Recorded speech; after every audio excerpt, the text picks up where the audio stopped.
Good morning. My name is Anthony Williams. I'm the SOLS team leader for the On-Site Water Protection Branch, and today we're going to be discussing an abridged history of on-site wastewater in North Carolina. Let's go ahead and get started.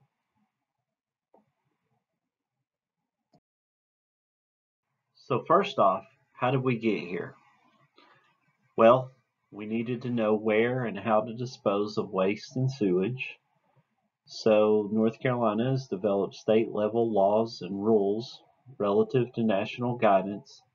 And the reason why it's important is because approximately 48% of homes in North Carolina utilize septic systems to dispose of waste.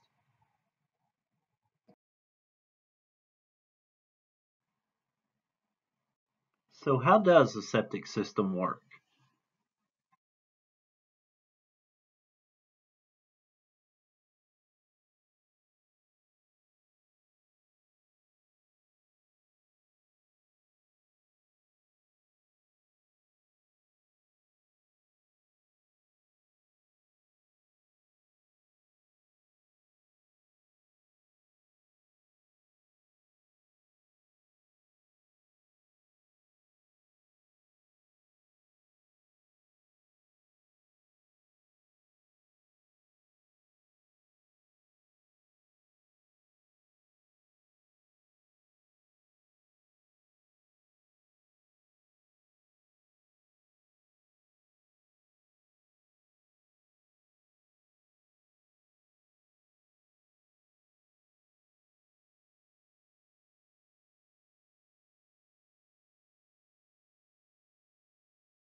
It's worth noting in the previous video that a conventional septic system was depicted. This system utilizes gravel and pipe to disperse the effluent into the soil. However, this is only one system among many different options currently available for homeowners to dispose of their waste in North Carolina. It is also worth noting that a conventional wastewater system would be considered a very basic system compared to the many available designs today. But now let's step back in time to when things were much more primitive. Here, we have a cartoon depiction of a waste disposal method from medieval times. However, you may find that it's not that far off, as depicted in the next slide.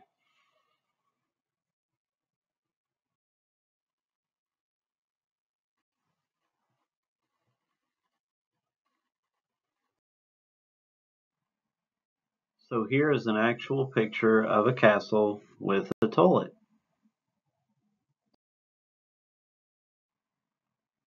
Here's an example of your first porta potty from the late 1500s. As technology began to evolve, you can see some individuals were just meant for the wastewater business. Pictured here are toilet bowls from the late 19th century, which interestingly look quite similar in design to what we see today.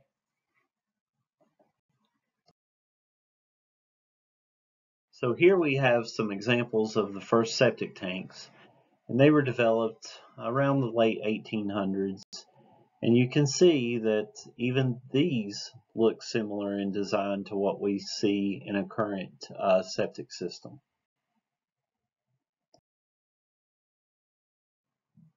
So now that we've looked at some of the history of on-site wastewater, let's bring it back to North Carolina.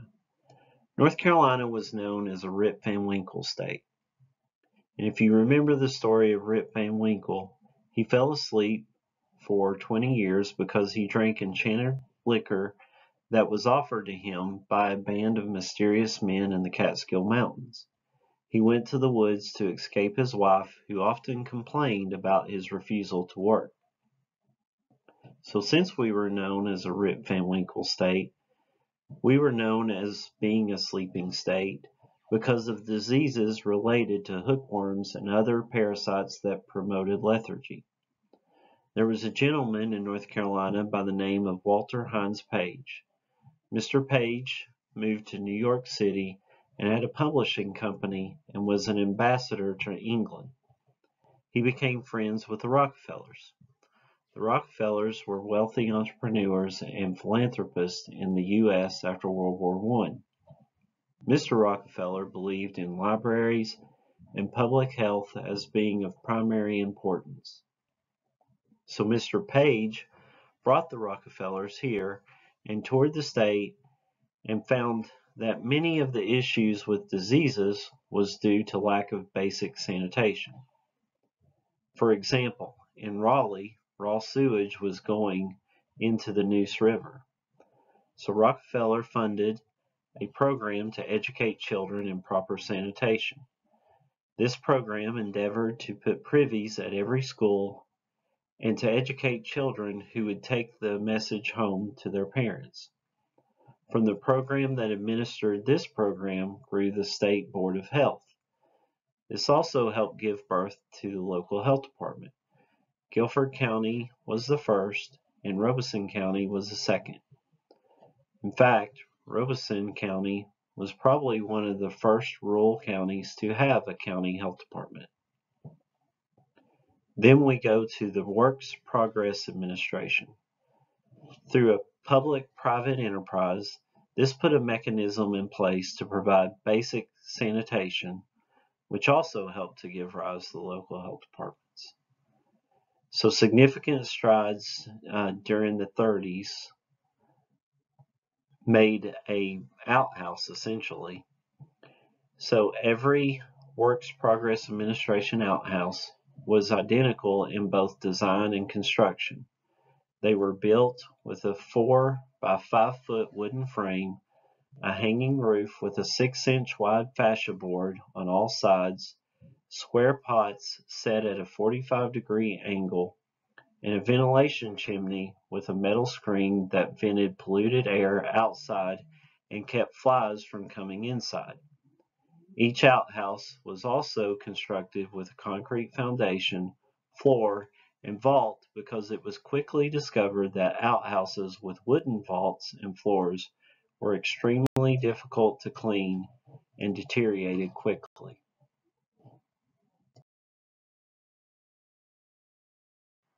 Between 1865 and 1910, an estimated 40% of the population in the U.S. South suffered from hookworm disease. The disease stunts growth, makes its victims more prone to other infections, and causes extreme fatigue. Yet for decades, most Southerners neither knew nor cared about hookworm. Since it rarely caused death directly, its effects were more or less accepted as part of normal life. Hookworm disease begins when microscopic parasites enter the body through the skin, usually between the toes of bare feet. Southerners called the feeling of it ground itch. Once in the body, the worms eventually lodge in the intestines, feed on the host blood, and lay tens of thousands of eggs. These eggs pass out through a person's feces. Where no proper privy is in place, the feces end up in the soil, the eggs hatch, and the cycle begins all over again. So that led to the Privy Law in North Carolina around 1919. Every residence located within 300 feet of another residence must have an improved privy or outhouse of a type approved by the North Carolina State Board of Health. Rural sanitation in North Carolina. With electrical power, there was much more advancement in rural sanitation. The rural electric cooperatives brought power from the urban electrical companies. Now they could put an electric pump in and bring water to the house. This meant that water-carried sewage needed to be addressed. Essentially, we now have wastewater that we have to deal with in North Carolina.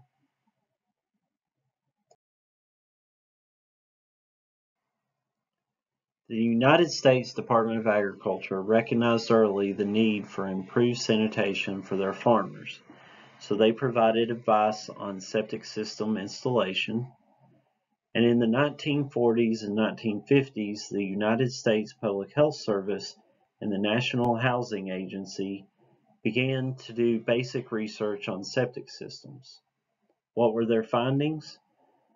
Essentially that homeowners were uninformed about maintenance, and they had a lot of common complaints, particularly about seepage to the surface, odors, plumbing stoppages, and sewage backing up in the house. So the United States Public Health Service provided resources and jointly funded research and published information on septic systems. This gave birth to the Manual for Septic Tank Practices, and it was the foundation for the rules and regulations that came about in the 1950s and the 1960s.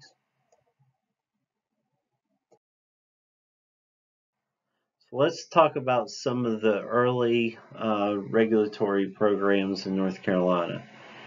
In 1957, there was an act that required the local boards of health to adopt regulations related to septic systems.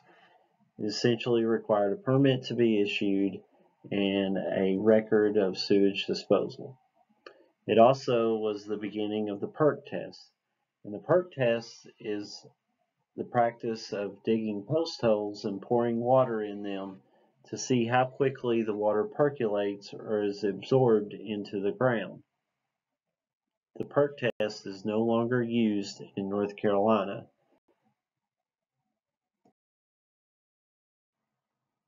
There was also national guidance that was provided for the design of septic systems.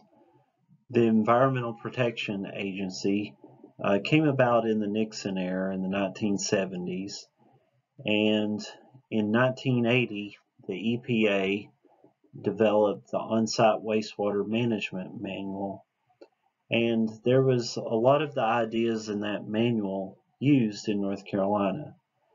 Some of those included administrative penalties and operation and maintenance guidelines, and also looking at soil morphology or the characteristics of soil.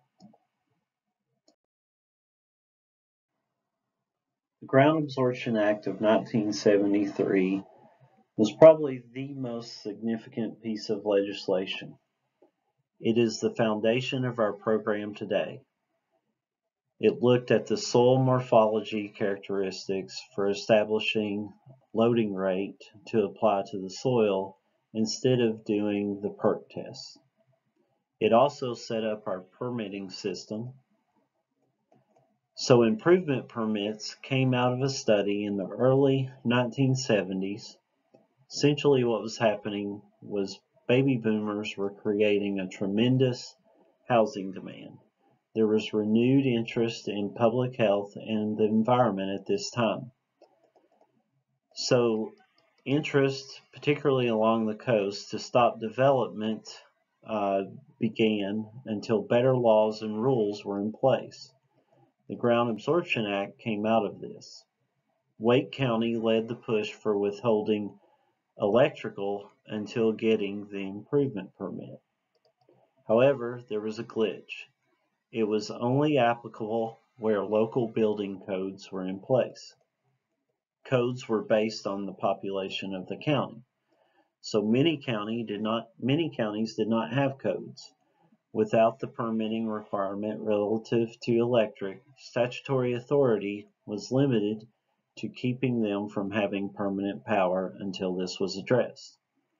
Lots of systems were put in place, unfortunately, without having property approved for septic in advance of building. At the time, Stacy Koval was the environmental director with the state, and he hired a gentleman by the name of Steve Steinbeck, who was working for a technical engineering company. And they had been working on some of the worst groundwater issues in North Carolina. Although there were 7 district sanitarians, Steve Steinbeck thought we could do better. He knew that the only way to make the program work was through training and education. He also realized that North Carolina State University was right there in Raleigh and would be a tremendous asset. So he advanced the program and got them back to doing training and education. So the modern era rules started in 1977 as a result of the Ground Absorption Act of 1973. However, the home builders lobby fought these rules. They saw it as stopping all development. So they came to Raleigh by the busloads to comment on the rules in 1975 and 76. A committee set up to provide exception. In fact, one of our rules, 1951C, is an outcome of this, and it has created reduced setbacks pre-July 1st, 1977 for basements, property lines, and cut banks. Some certain things in our rules that have different setbacks. Also, the long-term acceptance rate was based upon site suitability classification, not the site evaluation like we do today. So with these rules, if it was suitable, you gave it a loading rate of 1.5. If you had provisionally suitable, you gave it a loading rate of 0.75, and then you could reclassify an unsuitable soil to provisionally suitable and give it a loading rate of 0.5. This was also the start of thinking about seasonal high water tables and their impact. And there was also clear rules on tank construction. The Federal Housing Authority wanted the state to approve precast tanks. So rules were established for state approval of tanks. Steve Steinbeck had just come on board, but this was really when the program finally got some teeth to it. So the Ground Absorption Act of 1981, there was legislation that decided to split the state sanitation branch out. It partitioned responsibilities within DENR. The on-site wastewater section would handle all subsurface systems less than 3,000 gallons per day, and the Division of Water Quality would handle all surface systems and any system that was larger than 3,000 gallons per day. And the 3,000 gallons was essentially determined because one of the septic tank manufacturers at the time Their largest tank that they had on their yard was 3,000 gallons. This legislation also required the management of on-site wastewater treatment systems through system classification and operation requirements. More legal remedies were established. You could do revocation and suspension of permits. You had civil penalties, and you also had injunctive relief. It also allowed for more and more systems to be approved and brought more folks on staff. So let's discuss some of the more significant rule changes. In 1979, a two-compartment septic tank was required. And as you saw in the video, a solid baffle wall was slotted at a midpoint in the tank. And this reduced solids and made a stronger septic tank. So originally septic tanks were two compartments, but when precast tanks began in the 1960s, they started building one compartment tanks because it was too difficult to do the two compartments. One of the recommendations that came out of one of the state council of governments was going back to a two compartment tank. The American Society of Civil Engineers had also done some studies and advocated this as well. Unfortunately, some of the manufacturers went out of business because of the cost to retrofit the forms. However, the benefit led to better effluent quality and increased longevity of septic systems.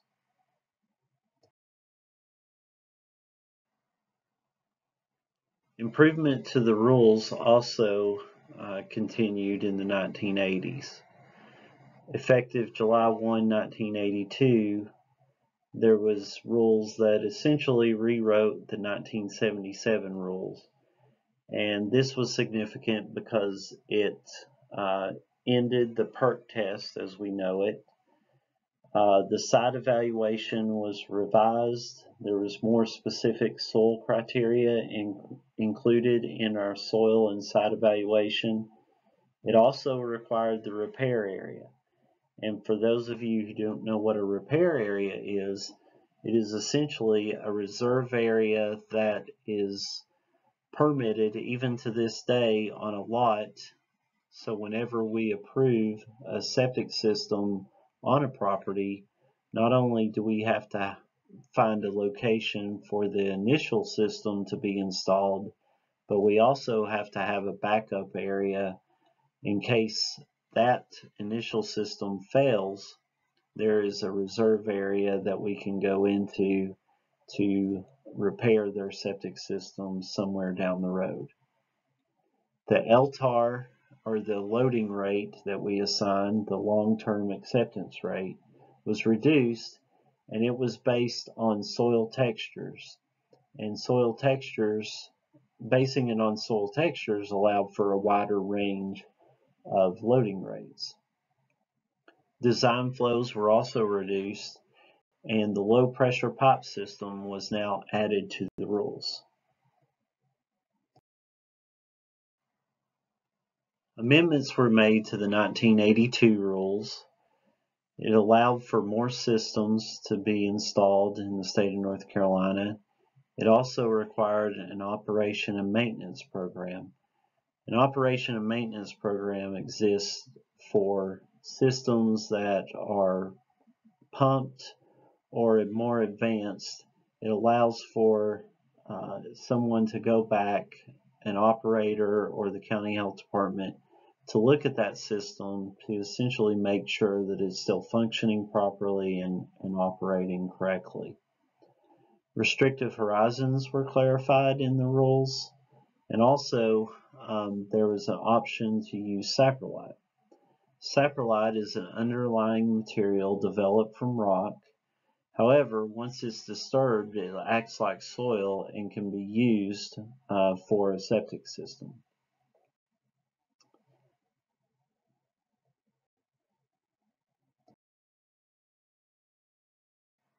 In 1995, there was an amendment that stopped preliminary approvals.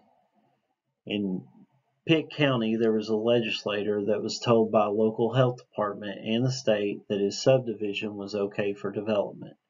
When they started issuing permits, they found that he could not get as many as he wanted, so he was very mad about this. So Steinbeck got involved in this situation, and they came up with a three-tier permit. An improvement permit is issued first, and this essentially tells someone that their property uh, could be approved for a septic system uh, without the details of the design. Then you have the second permit, which is the construction authorization. This is the design details for the septic system, and it goes in the same area that an improvement permit was issued for. So if you issue a certain area on a lot to be used for a septic system, then the construction authorization shows you how to actually install that septic system in that area. Then the last permit is the operation permit. This is the permit that gets issued after the septic system is installed and essentially puts the septic system into use. Also, this amendment brought subsurface systems that were greater than 3,000 gallons per day back to us and our jurisdiction.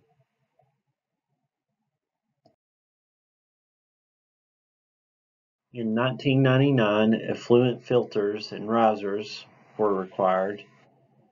It was designed to require operation and maintenance not less than a 3-year frequency. Cast-in-place concrete tees were removed, and tank and tag markers were required for septic tanks.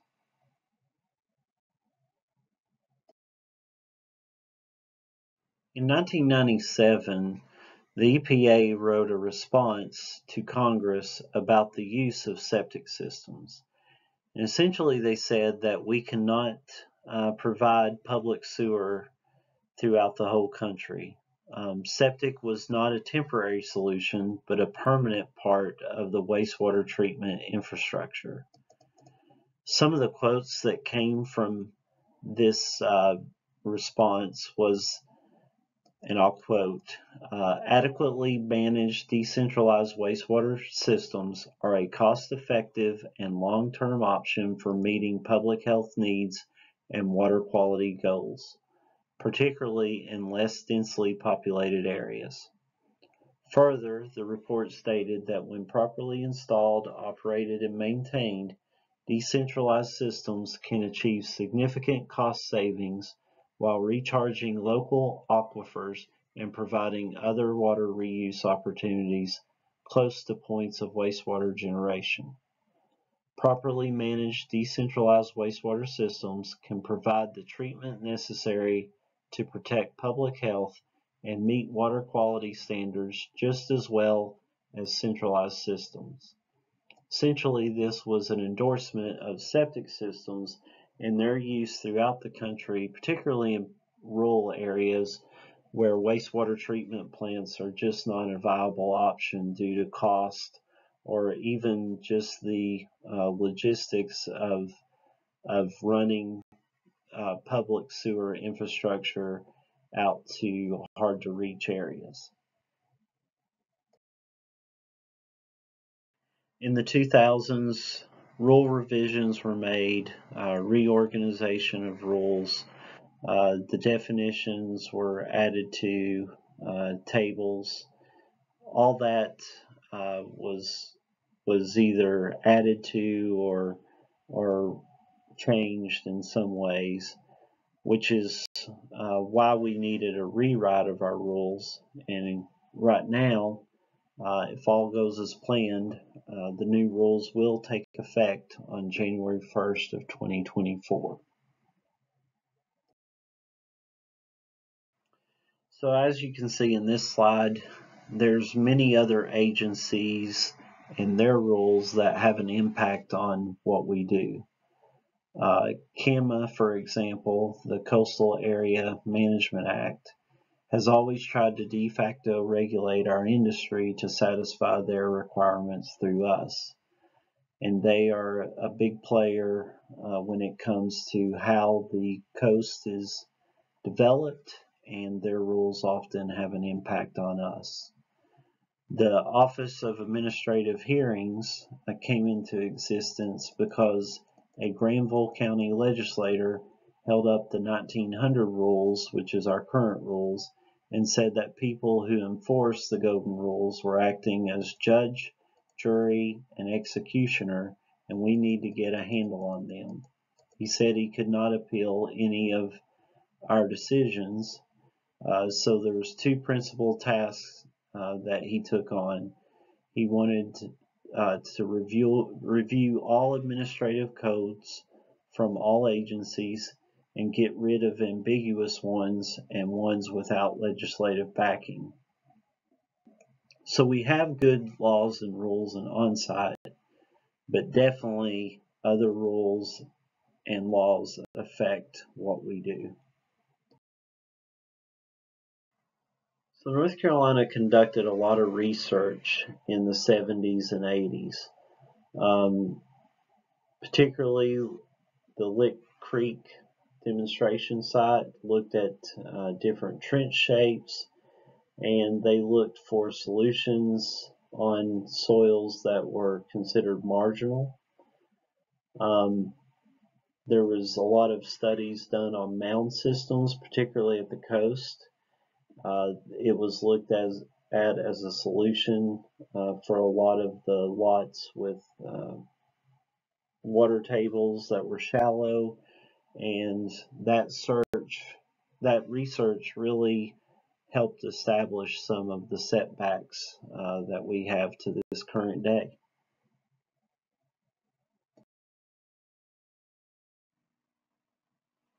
In the 1990s, there was the establishment of more training and demonstration centers.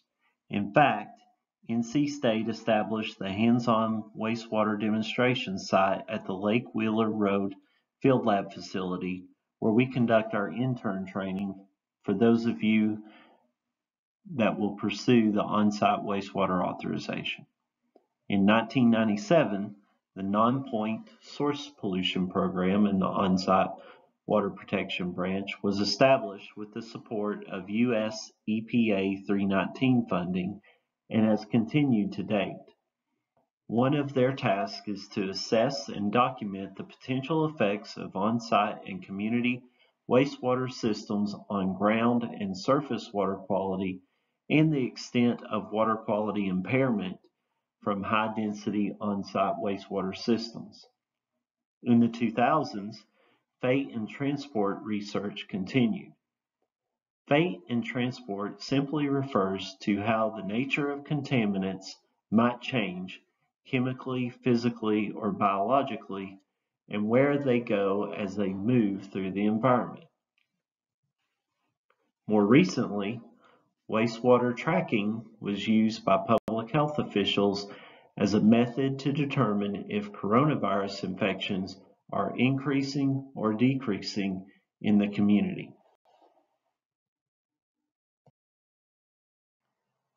2009 was significant.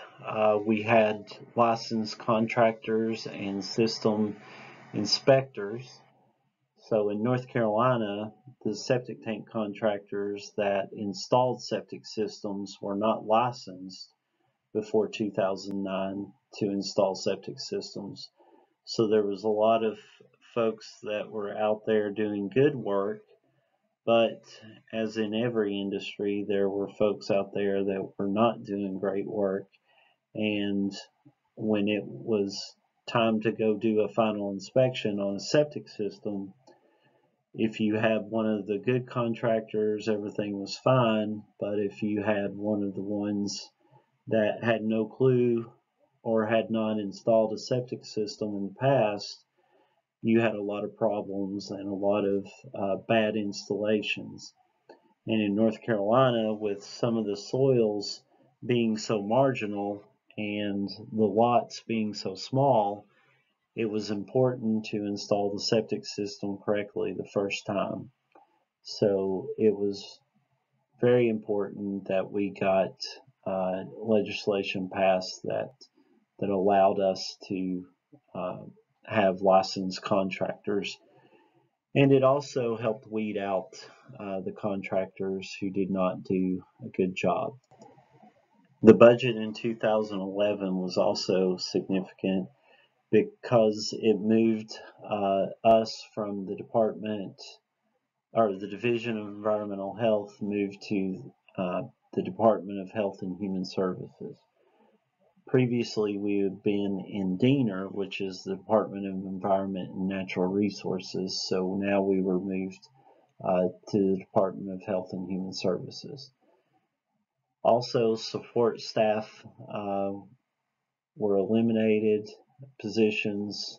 The WADE program. A WADE program was a program in the mountains that essentially looked at and studied, surveyed areas in some of the more mountainous regions of our state that had straight pipes as their septic systems. So the WADE program was important because it surveyed those properties and provided monies to repair those septic systems, well, those straight pipes with a septic system to keep the sewage out of our rivers and streams.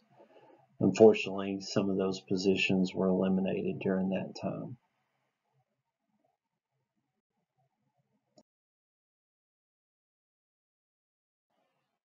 So where are we at today? Well, 18E became effective on January 1st, 2024.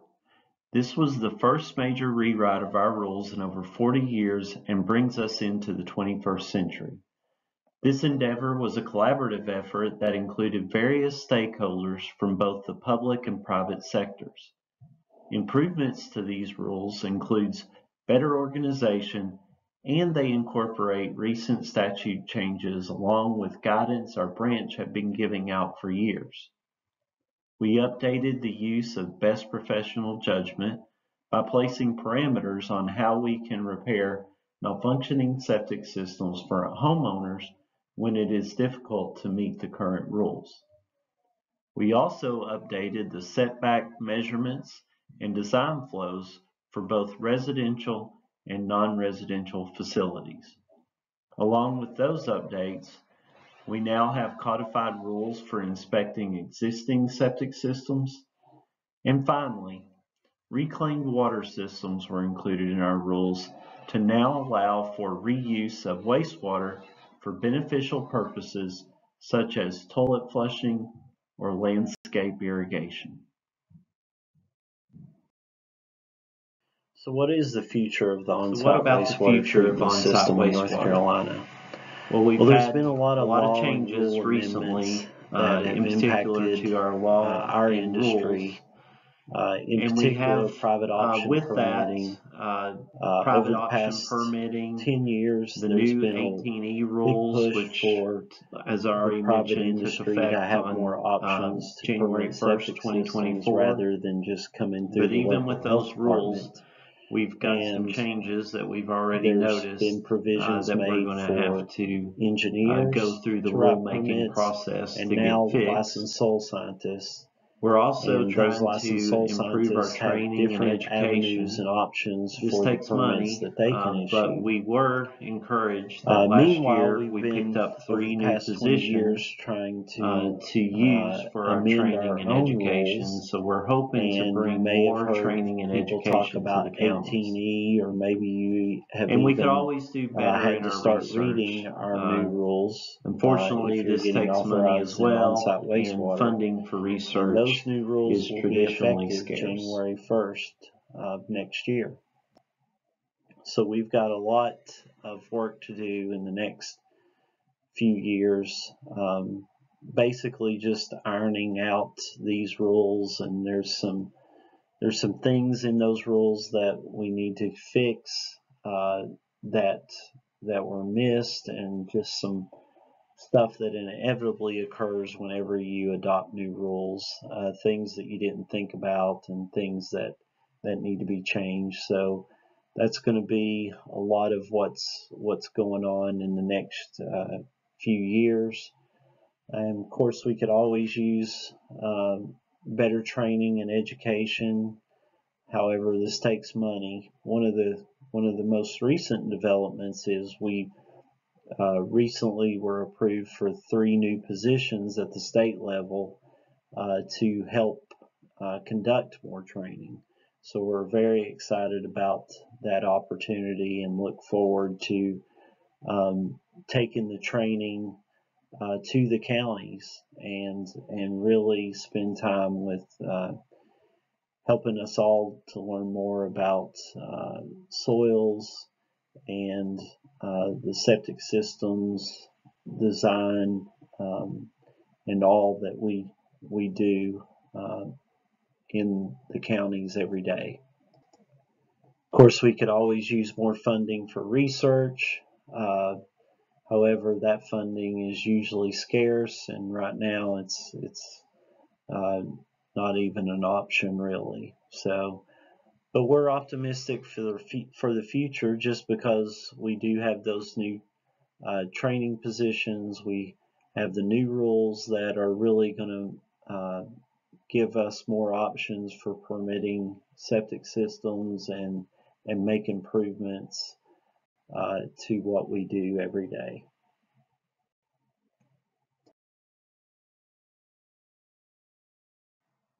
And in case you wanted to see a picture of what a septic system might look like based on today's technology, here you can see what we refer to as a chamber system, and it looks like it's been installed on a slope.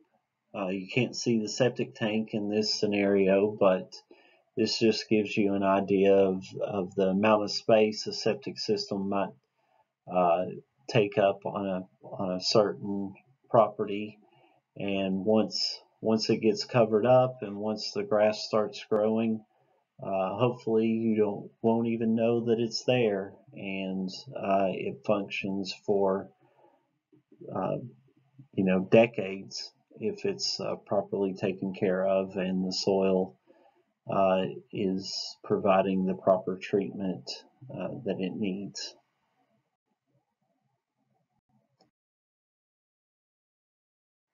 And now I just want to say thank you. Thank you for this opportunity to present on the very important topic of wastewater. Hopefully this has helped you to understand why we need to make sure that we are protecting public health through the use of on-site wastewater systems. And if you have any questions, feel free to give me a call or send an email.